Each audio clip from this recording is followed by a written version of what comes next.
Hello, everyone, and Digital Cut viewers. Thank you so much for joining me today. Thank you, John, for joining me today. I appreciate it. My pleasure. Excited to chat.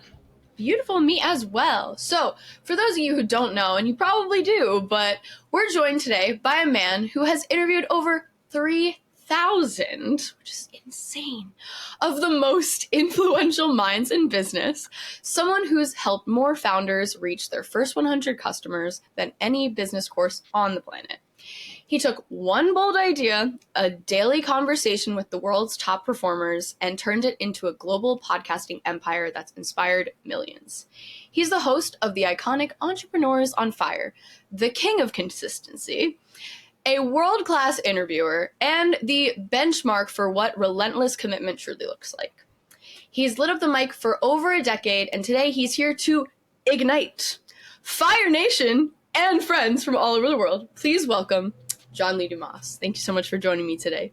Shannon, fired up to be here. It's crazy to think it's been 13 years. As of today, 4,726 episodes and counting. You should be, I hope you are so proud of yourself, because that is such a commitment, and it's an incredible feat. I'm sure so many people want to get to where you are, but the drive for having that must be, really difficult to be able to maintain. No, I think people are definitely blessed when they find something that they enjoy enough and they're passionate enough about that they can get up every day and put in the reps, whether that be singing, gardening, sports, fill in the blank. It doesn't matter, but like finding that thing. And for me, it just happened to be talking to cool people that I was really inspired by and motivated by and asking them questions. And, I woke up one day and it was 13 years later. I can't even believe that. I mean, it's lovely to find something that you're so passionate about that you really truly enjoy, and it sometimes probably, I mean, I'm sure sometimes it does feel like work, but I'm sure a lot of the times it really doesn't, and it's something that you truly enjoy. So finding that is truly amazing. So wonderful for you. And we talked about before starting this session that there are a lot of people, specifically in our industry, that are looking to start podcasts for sometimes lead generation or just making connections, building their network. What do you think is one thing that any podcaster, regardless of the subject, should start doing today? And one thing that you think they should maybe stop doing? One thing that podcasters should start doing is taking a step back and saying, if I want this show to be successful, if I want to grow a meaningful audience, I need to know that I am creating the number one solution to a real problem in a growing industry. If I'm able to do those three things, create the number one solution to a real problem in a growing industry, I'm going to win on some level, because people will find you. They will find the number one solution to their problem. They will beat a path to the doorstep of the number one solution to their problem, and they will ignore the second best solution to infinity, which leads me to the next part of your question, which is what should they stop doing? They should stop copying other people. And that's what's happening all across podcasting. People are seeing, person X, Y, or Z, like, oh, they're doing that. They're interviewing entrepreneurs, and they're asking them, to tell them their life story, and they're having success. So I'm going to do that. And nobody needs a pale, weak imitation of somebody else, of some other show. What they need is the real, true, authentic version of you, of what lights you up, of that unique solution that you can deliver to the world. Like, that's what's going to make it. So stop copying, start finding out what that one thing is that you can bring to the world that other people aren't for any number of reasons, a void that you can step into, something that's been, ignored for some reason. For me, that was quantity. It was nobody was doing a daily show. That was where I could be different. That's where I could solve a problem. That's where I could become the number one solution to a real problem in a growing industry, by creating a daily podcast, interviewing entrepreneurs and having it for free for people when they woke up every single morning. That was my thing. That's where I was able to differentiate myself and win at a very high level. And I challenge anybody to find that, because they can. It's there. You just need to search your soul, search yourself, and create that thing. No, I think that's really good advice, especially because I think specifically marketers and anyone with that mindset are constantly trying to stand out in a very noisy world and landscape, regardless of whether it's podcasting or something else. You specifically touched on like not trying to copy someone else, which I think is obviously outstanding advice that everyone should probably listen to, regardless of what they're trying to provide. But so say you have something that like knowledge that you want to provide that is similar or adjacent to someone else doing something like you. Like a lot of our industry is agencies, and a lot of them are doing something similar. Like they're a marketing agency. There's Totally. thousands of marketing agencies, and they want to start a podcast too. So do you suggest to find something in relation to creating that podcast, even if the subject matter might be similar, but finding something in that level that stands out regardless of just the subject matter? Exactly. So what you're talking about is like step number one, which is what is your big idea? Like your big idea, is potentially in the agency world, is in the marketing world, is within that. And then you want to now take that big idea that you have, and that's a great big idea. But guess what? The problem with big ideas is that they're great ideas. So a lot of other people have big ideas that are very similar and same, and that's totally fine. This is where step two comes in, which is discover the niche. Like identify the niche that is not being focused on, that you can come in and provide unique value to, that you can become a unique expert in. Because again, my big idea was podcasting, but there were thousands of people podcasting. That's even back in 2012 when I launched. So I was like, okay, well, let's niche down into interview podcasts. Okay, well, there's 800 interview podcasts. That's still a lot. Well, let's niche down into interview podcasts of just entrepreneurs. Okay, there were 8 shows that were doing that. Did I want to be the 9th best show interviewing entrepreneurs? Of course not. So I looked for another niche, even lower than that I could identify. So I said, well, what are those 8 shows doing that's all kind of the same that I can do really differently? And for me, that was quantity. They were all doing once a week. That was just their cadence. That was what everybody did. Just like a sitcom comes out once a week, every Thursday, every Tuesday, fill in the blank. Once a week was what everybody was publishing their podcasts. And I said, well, what if I did it twice a week? Like, that'd be interesting. But I'm like, but how interesting? Not that much more Is interesting. that enough? Is 3 enough? Is 5 enough? Well, hey, listen, if I'm going to go for it, let's just go all the way. Because, if I do 5 a week and I'm successful, somebody's going to go 6 or 7 a week. And now, let's just max out from day one, baby. So I said, I'm going to become the first and only, and by the way, 13 years later, I'm still the only daily podcast in the world interviewing entrepreneurs. Like that was the niche that I uncovered, that I discovered, that I went all in on. And my show wasn't that different than other people's as far as the interviews that I was doing, but the quantity was so much higher. I was doing 50 shows, or 30 shows a month.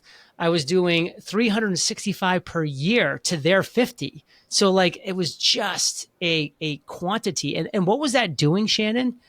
That was me waking up every morning, putting in the reps, getting better at my craft of interviewing people, getting better at my systems, getting better at my processes. People are like, how the heck do you do a 7-day-a-week show? I can barely do a once-a-week show. And I'm like, because your systems are terrible and mine are amazing. Because you can get away with having terrible systems when you're doing 1 episode a week, 4 episodes a month. You can get away with bad systems or no systems because that's not that much.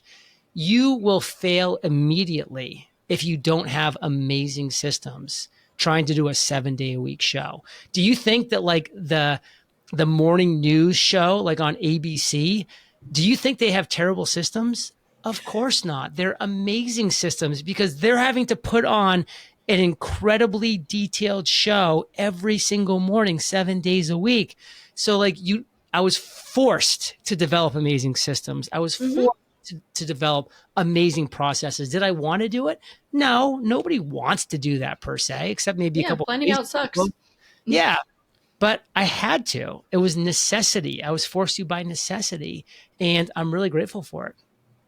can you tell us more about those systems? And then also in the context of, and you don't have to relinquish your secret sauce. But I share this everything. I don't have any sauce. Yeah, I know. I believe that if you're really scared of someone taking your idea, then it's probably not that good of an idea in the first place, you know. But we'll get past that. But I want you to share more about your systems, and then on top of that, can you frame it in, since this entire event is around AI and digital innovation, can you maybe talk about some elements that maybe you've incorporated to make that even further fine-tuned with new introductions in the digital space? Yeah, there's so many things that I've had to do to make the system where it is now. Number one, the naysayers were saying you're going to wake up one day and not feel like doing an interview. And I'm like, you're probably right. I'm probably going to get sick at some point. I'm probably going to want to go on a vacation at some point. So I had to think differently. It's literally like it forced me to think differently. And I said, well, I don't have to do the interview the same day that it goes live. Yeah. I can record it earlier, and then it can be scheduled to go live whenever I wanted to. And I'm like, well, what if I like spend some time to like get 45 interviews in the can pre-launch, and then just commit to always staying about a month and a half to 2 months ahead of the game. And then every Thursday, just one day per week, I'll have 7 interviews scheduled. So I'll wake up on Thursday and I'll just know that this is my Super Bowl day for this week. Like, I need to show up and deliver. And then the other 6 days I can rest, I can relax, I can do other things, but I can batch like a baller. So that was like the first system that I had where people were just like, oh, I never thought about that. And like, honestly, it's kind of obvious now because there's a lot of people doing things like this. But back then it was kind of like people weren't thinking about that. They weren't thinking about like batching like a ton of interviews and scheduling them out months in advance. But when you're doing evergreen content that's just as valuable to, in a month as it is today, you can do stuff like that. Like, I didn't want to schedule a year out, but a month or 2 months, like, it was still going to be a great episode because we were talking about, evergreen content and stuff that like was still relevant, et cetera, et cetera. Exactly. I hired a couple virtual assistants and I trained them on how to, create the show notes, the transcripts, what social media posts I wanted, the snippets. I have on my Gmail, I have like 25 different templates that are all just pre-written emails that just go out automatically when a guest books a show. Like, I have everything scheduled. Like, when somebody like books a show, I don't even like see what happens until I wake up that day that I'm going to interview them. And my team has sent me, a dossier of everything that's happening that day.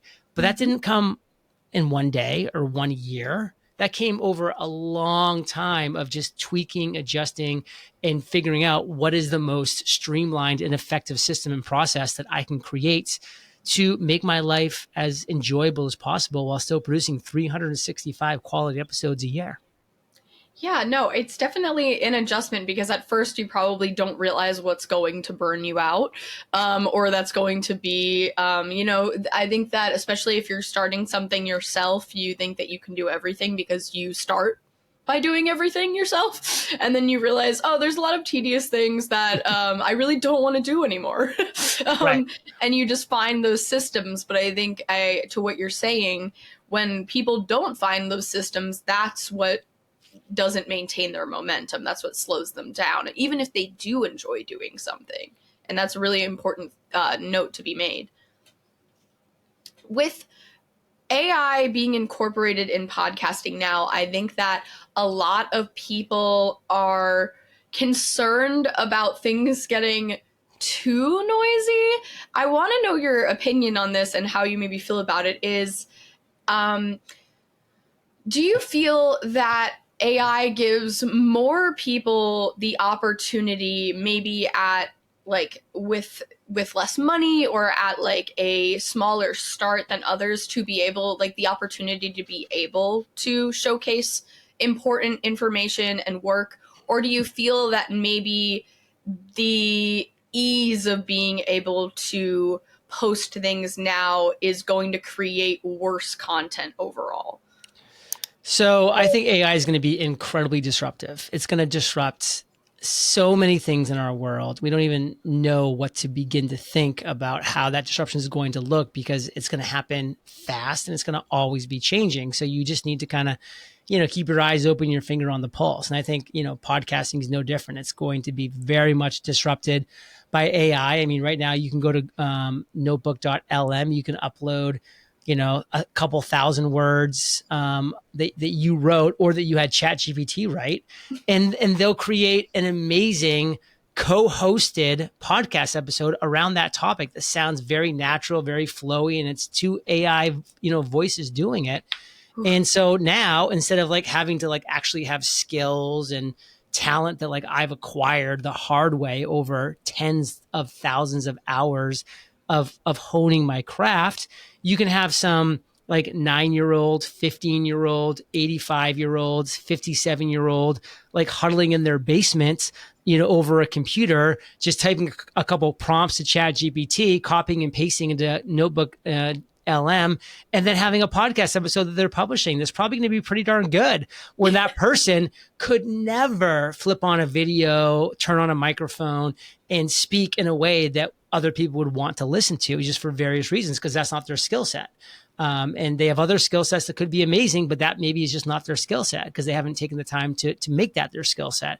So I think it's going to be very disruptive. And I think it's kind of one of those things where, every time there's been a disruption, whether back from the horse and buggy to the car, candles to electricity, all these different things, it disrupted a lot of people. It ruined a lot of people's, current status with what they were doing. And it created a lot of opportunity. It created a lot of amazing things that would have never otherwise existed, that the people who kept their eyes open and their finger on the pulse were able to take advantage of. And that's really exciting. So it's both terrifying and exciting at the same time. And that's just the world that we live in right now. Yeah, no, I definitely agree. I think that with any kind of advancement, there is many terrifying things about it. I mean, humans, I think, naturally are, a little afraid of change, and rightfully so. I mean, when you can't expect something, then you're worried, and that's okay. When you don't know what's going to happen, then naturally you're just going to be anxious about that a little bit. But I completely understand what you're saying about how you just kind of have to roll with the punches and adjust and kind of look towards expecting advancement, so that you can kind of try to your best to stay ahead. There's going to be a lot of winners and there's going to be a lot of losers. And it's all going to come down to like, are you able to adjust with the change? Because change is coming. And like you mentioned, people don't like change. A lot of people don't. But those people that either at least accept and are looking for the change and or embrace the change, those would be the winners. Yeah, 100% agreed. And so with this possibility of AI podcasts coming out in the future and sounding very realistic in comparison to people who have honed in their craft for years of their life. What do you feel is the way, maybe just how you do it or how you suggest others do it, of staying, one, authentic, but also standing out amongst the possibility of tens of thousands of more podcasts coming out because of these new tools? Yeah.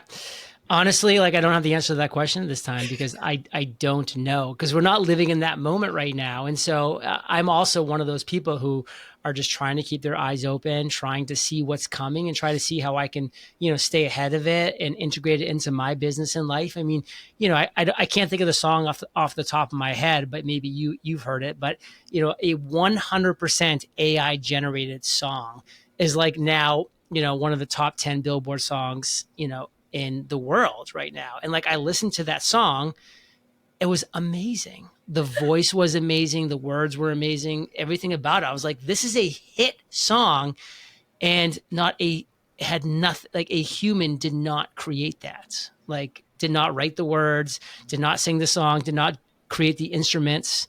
It was 100% AI. So like if I was a singer, like I'm terrified right now. If I'm, an actor, if I'm a podcast, like it's going to be crazy. Like it's like, yeah, invest in Bitcoin.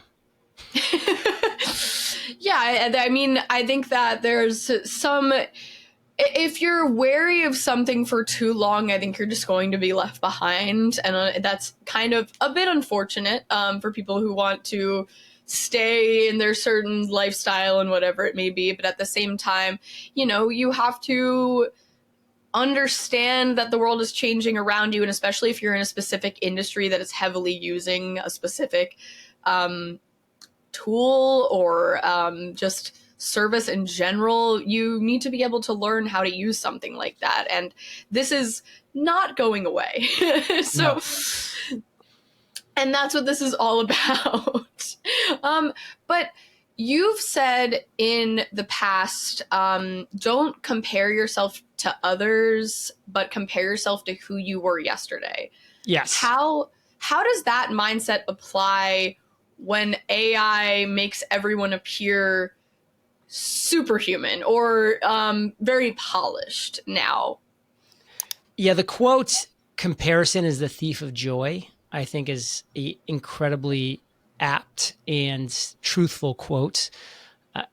If you are comparing yourself to anybody, I mean, like there's nobody in the world that couldn't make a comparison and come up way short and feel bad about it. The richest person in the world could compare themselves to the, most ripped, athletic freak in the world and feel terrible about themselves. While that same athletic freak could compare themselves to the richest person in the world and be devastated because of that comparison. And it goes on and on like that. So nobody is immune to that because there's nobody that's, number one out of 8 billion in every category, looks, health, finances, kindness, like all the things. Nobody is, not even close. So comparison is the thief of joy. And that's why I do say that quote that you share, which is you should only be comparing yourself to one person. That's you yesterday. Because if you are comparing yourself to you yesterday, and not every day, but if more days than not, you're winning that comparison, you're winning in life. Like if you're getting a little bit healthier 4-5 days a week, then you're winning in the health game. If you're getting your processes and systems better, a little bit better 3 or 4 days a week, than they were the day before, then you're winning that week. Your business is getting better as a result. So I do really believe that you should be comparing yourself to you yesterday, because that is a way that you can continue to up level your game in a major way. Because it's going to be a very competitive world, like you mentioned, with AI coming in and doing all the things. And, you've got to be your best self. And to be your best self, you've got to get a little bit better every single day.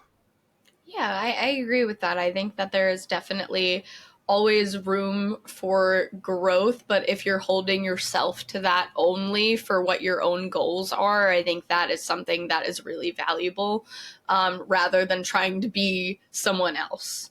And listen, every now and then you're going to say, I had a bad day today and I didn't, and that's okay. Like, it's okay to have a bad day. It's okay to just, veg out and completely chalk it up as just a, a mental relaxed day. Like, that's totally fine. I have those all the time.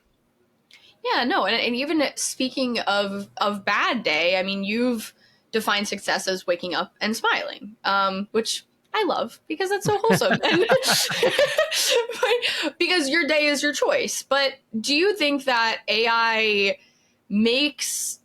helps people reach that lifestyle, or do you think that it kind of risks overwhelming them? Because I think that some people who are extremely driven use AI to maybe do more work, because now, it takes over things that took a lot of time, but now they're putting in more effort and taking more of their time up. Like, how do you recommend a balance for that? Do you think that it works towards one or the other?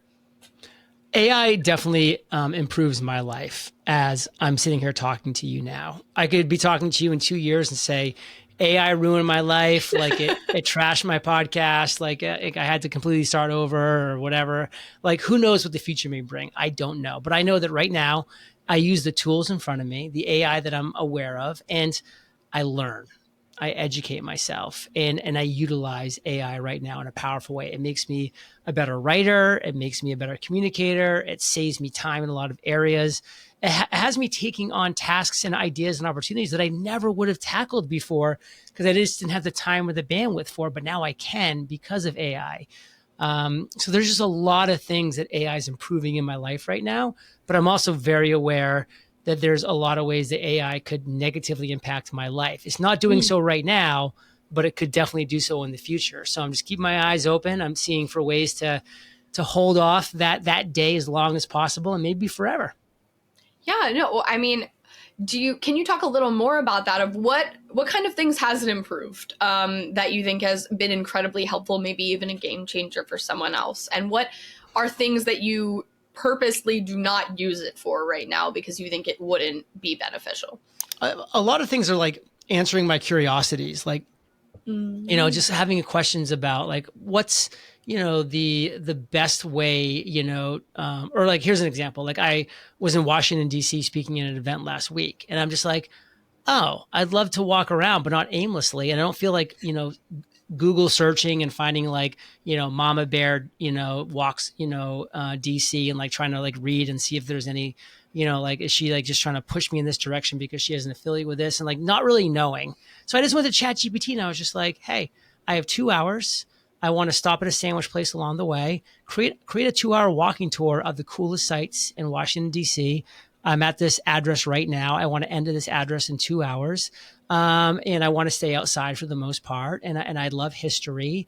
I gave a couple of the prompts, and it gave me this like amazing 2 hour walking tour. Like I stopped at this little, sandwich cafe I never would have known about without that. And like, it was just a cool experience. It was so easy. It was so fast. I didn't have to like go to Google, like search and like go comb through these different things and wonder if I was getting the best answers. I just like, I can just trust that.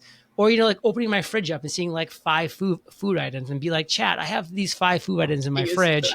Like what can I make right now to be like not boring and pretty interesting? And, just like anything, I mean, there's just like so many things I use for day to day that like I otherwise would just not be getting the answers to. So I think it's making me a smarter person. I think it's making me a more curious person. I think it's making me a more efficient person, a more effective person.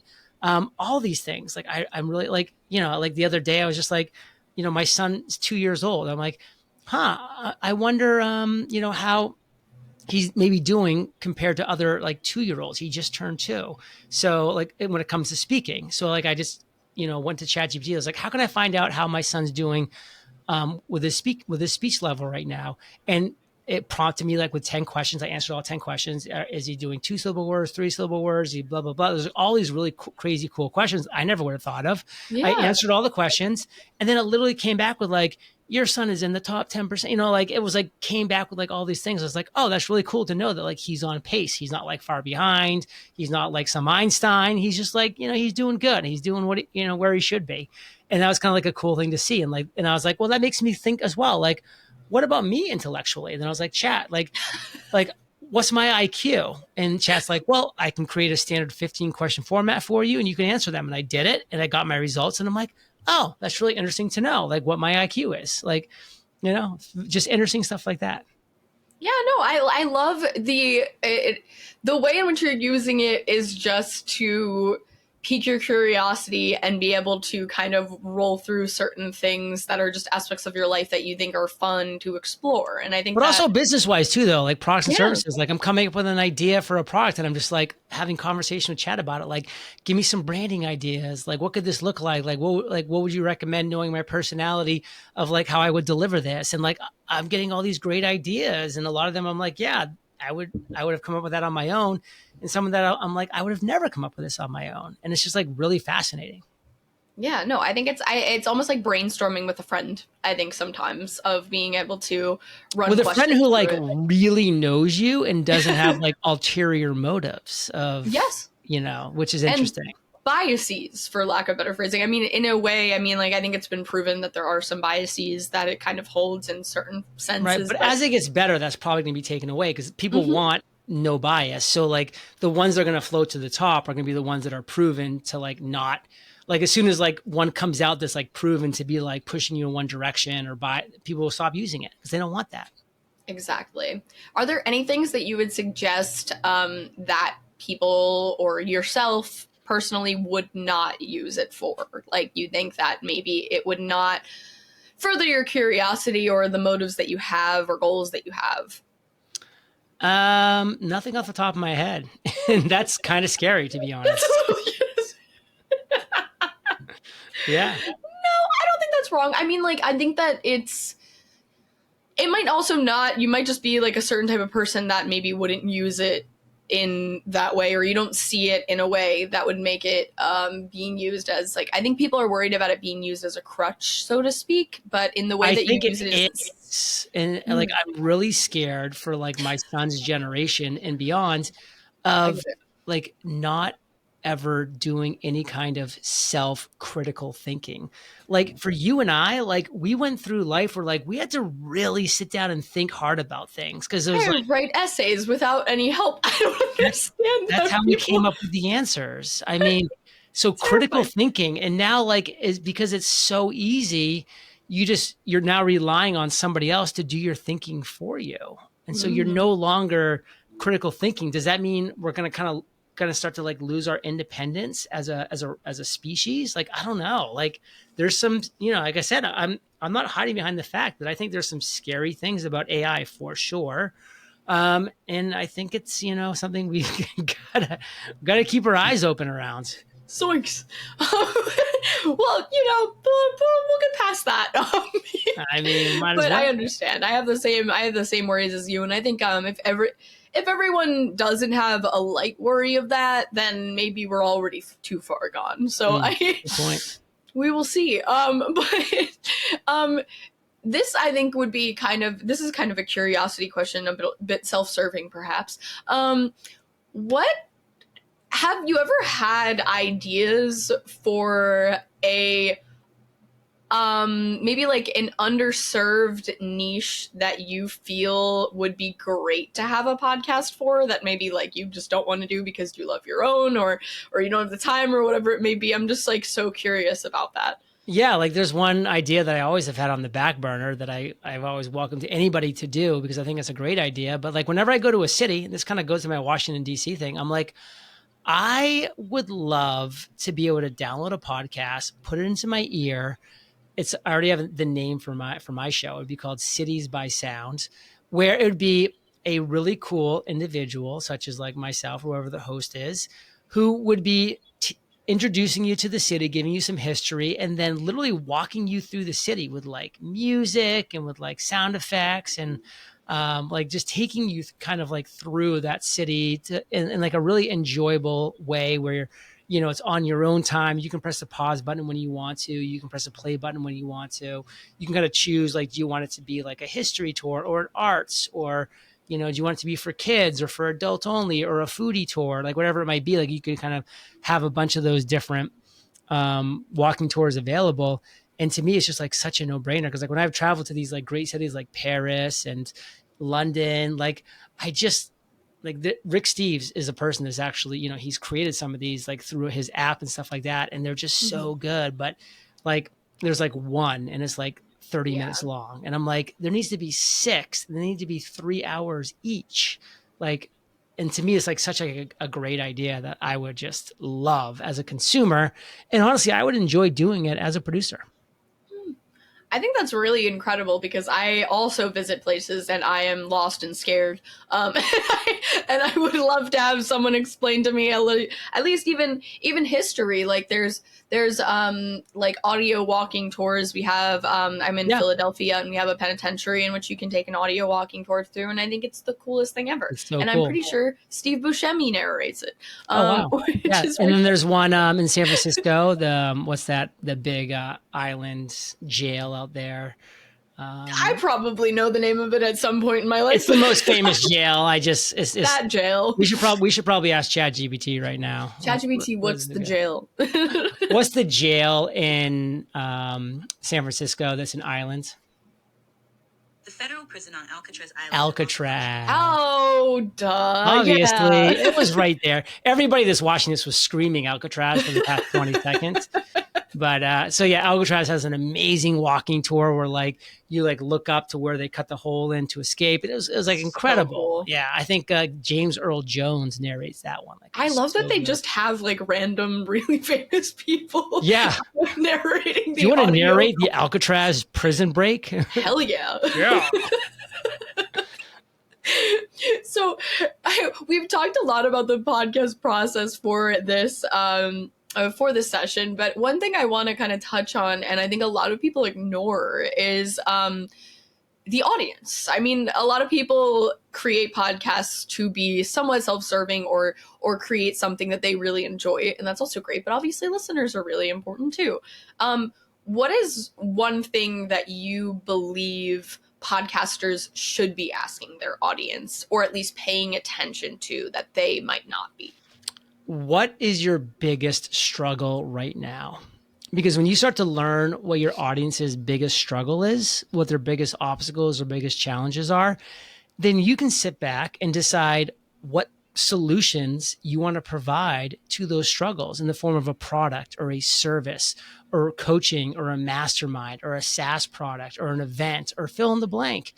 But until you know what your audience is struggling with, you're just guessing. And then beyond that, do you think there's any critical touch points that you should have with your audience to understand them better after you kind of find that niche that you think you're catering to them properly? Or do you think that once you have that, then you're golden? I mean, as far as a cadence of like delivering content to them, I think it has to be at least 3 days per week. Huh. Why do you say that is? Because there's just so much out there that like, if you're not delivering value to your audience on a high enough quantity level, then they're going to go searching for it elsewhere. And if somebody's doing their job, they're going to find that person, and then that person is going to draw them in, and they're going to start listening to them at a higher frequency, because that person is delivering it 3 days a week, 4 days a week, 5 days a week. And you're maybe only doing it 1 day a week. And so you kind of fade into the distance where they're looking for, the higher quantity of value. Like, that's, to me, what I found to be the most valuable audience. I think that makes a lot of sense. I think that it also, you can maintain relevancy in that way as well. It happens to me. I mean, I'm listening to a show on a topic that I like, and I'm like, oh, this person's only coming with like one show a month, and that's great. But I'm really into this topic. So then I go and I like look for other people on this topic, and then I find somebody who's doing it like once a week or twice a week or 3 days a week, and I just find myself morphing over to them and getting to know them better, their personality, liking their cadence, their tonality, their diction. And then I'm hooked. And then I'm like, oh my God, I haven't even listened to that other person in like a year. Yeah, I understand that a lot, because that happens to me with shows all the time. If they're a once a week show, sometimes I completely forget about them unless I get some kind of notification. I mean, that's why I think Netflix was so brilliant. Like, when they sometimes just release 10 episodes at once, like, you're getting people to just watch all 10 of them. Yeah. And if you had them once a week, people might watch the first one, then kind of forget, that it happened because maybe it didn't hook them enough. And then they never get back. They don't watch the other 9 shows. I mean, that's a huge waste, that could have just been alleviated, because we're like a binging culture. We love to binge. Yeah, no, 100%.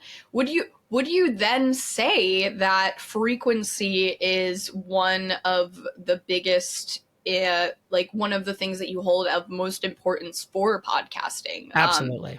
Okay, that's really interesting. Do you think that everyone should, in a perfect world, in a perfect podcasting world, do you think that everyone should produce as much as you do, as in like every day? Or do you think that that is not the proper format or a possible format for every kind of person that makes podcasts?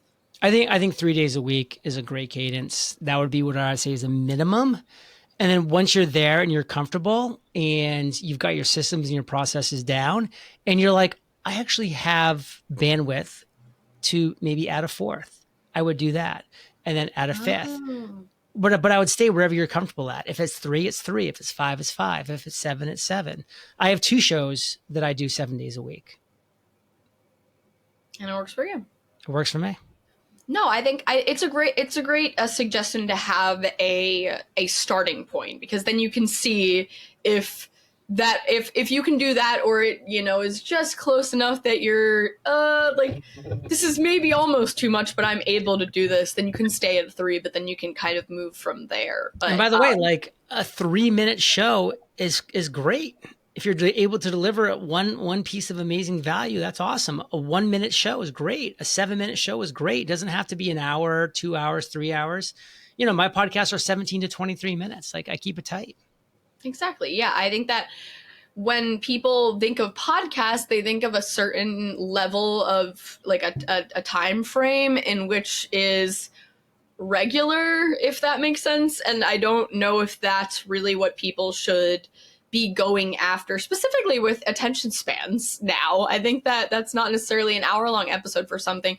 Might not even be possible for most people. You might get a lot of drop off. And I think that you should work with what you think is, one, best for your audience, but also what is best for you. I mean, if it's too much bandwidth to even focus for an hour, maybe you shouldn't do an hour-long podcast. To finalize our show, because we're coming up on time, which I'm really sad about. I'm sure everyone listening is so sad too. You guys better be sad. Okay, you've gone from, and we didn't even actually touch on your military background at all, but you've gone from leading tanks to leading a podcasting empire, and now to being a husband and a father, which is, you know, a very wholesome experience, and a very, you know, what is one lesson that people can take from the way you've built such an intentional life? That doesn't have to be podcast related or professional related, but it could be just something that you think people should take away from how you've lived. Balance, you know, go to bed early, wake up early. I think those are 2 incredibly important bookends to every day. And start, you know, on the right note. I mean, first thing I do in the mornings, I take a 3-mile walk with my dog outside. I do exercises, you know, by my pool, and, you know, weight training.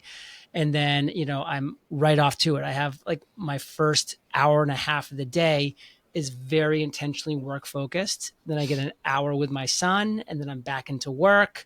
And then I'm kind of, you know, into the afternoon. Then I'm kind of, you know, able to kind of take my foot off the brake. Do another amazing walk in the evening, and then, you know, have dinner with the family, spend some time. I put my son down every single night. Like, I actually am the one that's putting him to bed. He was, by the way, a pumpkin for Halloween, if you wanted to know. So cute. And you know, and so I'm able to focus on the things that are important, which is like sleep, nutrition, health, fitness, you know, business, family. And it's because, you know, I don't, you know, never drink, but I incredibly rarely drink, because I am like focused on putting the right things in my body, getting the right sleep, you know, getting the right exercise routine, getting the right time with family, you know, getting the right time with business, because the business needs, you know, some love and some focus as well.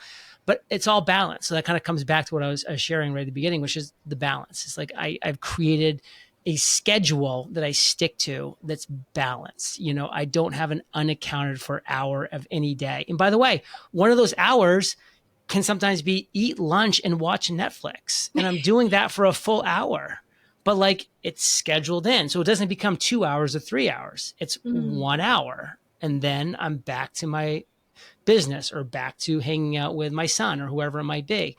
So it's all about balance. It's all about scheduling and knowing your priorities and sticking to them. Well, I appreciate such a fully rounded podcast. You started at exactly where you ended. And on top of that, I think that this was really lovely, not only because it provided very detailed knowledge that I think everyone should know for podcasting, but also just a little glimpse into your life about like how things work for you. And I think that sometimes that's even more valuable than just, you know, knowledge that can be applied to everyone. I think that being able to relate to someone and see how you live when doing this kind of work is just as important as the work itself. So thank you so much. Shannon, you are welcome. It was a true pleasure. Thank you so much. And thank you everyone for listening to this session. Please check out other sessions, and I hope you have a lovely digital cut. Thank you guys so much.